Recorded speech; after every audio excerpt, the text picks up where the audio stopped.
here, and if I might just say thank you to your family. Senator Houston and I are the two newest members of the United States Senate, and our families are also serving. It is certainly a family sacrifice, and I'm so grateful you're willing to come back in to public service using all that you have acquired both in your government service and your private experience to benefit Americans and their health. So thank you very much. As Deputy Secretary, you will oversee the operations of the department from the FDA to Office of Refugee Resettlement, including many actions related to the regulatory side of the department. I wanted to talk to you about some issues, certainly as a mother and as the former Attorney General of Florida, that I saw not handled well at all.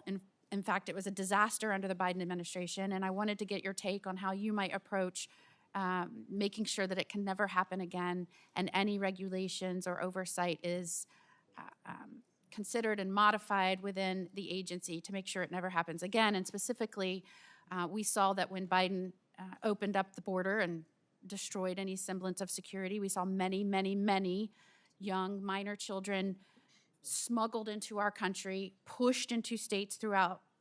The Office of Refugee Resettlement was supposed to oversee this. It got so bad that they lost tens of thousands of children.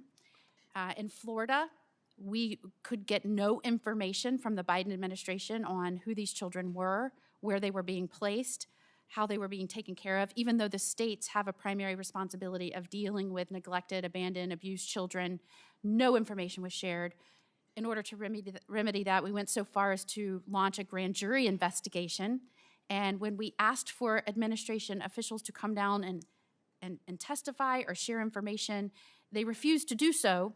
They said that it was hard to see how it would benefit the agency, when all we cared about was the interests of those children who not only were smuggled into the United States, placed in our grand jury report showed that some had been sent to strip clubs, empty lots next to container facilities, dozens placed with the same sponsor, many unvetted. It was inviting trafficking. In fact, many children in the United States were found to have been in trafficking that had been smuggled over the border. I believe, and I believe the grand jury report shows, that this obfuscation or refusal to provide information or witnesses was to shield the fact they knew these kids were not being supervised, being put in dangerous situations, and they were, in fact, the administration, in fact, was facilitating trafficking. What will you do, knowing that the Office of Refugee Resettlement is going to be, in terms of operations, is going to be under your purview? What will you do to ensure? Now, again, we know that in the first 100 days, President Trump has basically shut down the border. We're seeing nothing like the numbers we saw last year. My hope is that this stops.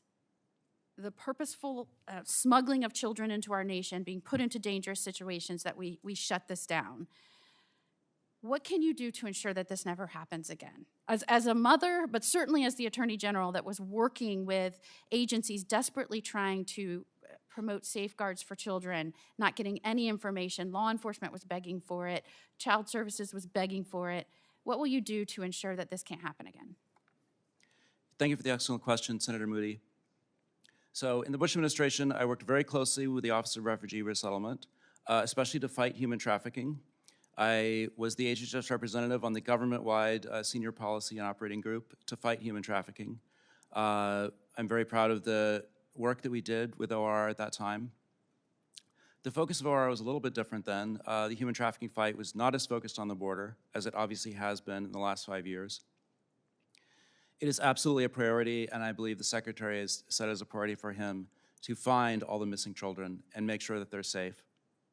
And if confirmed, I look forward to working with him and the Office of Refugee Resettlement, as well as other parts of government, to ensure that all children are safe. Well, again, remember, it's not just finding these children. There are regulations in place that facilitated the government basically becoming traffickers of children. Can you go in and work immediately to remedy any of those that either promoted or allowed for these children to be disseminated across the United States, many never to be heard from again, placed in incredibly dangerous situations? Yes, I can. So traditionally, The role of Deputy Secretary is heavily focused on regulations, on making sure that regulations are up to date and appropriate, making modifications when necessary, and I will absolutely review all the regulations pertaining to ORR or any other areas that could affect trafficking or missing children and make sure that they are appropriate. Thank you, Mr. O'Neill. Senator Also Brooks.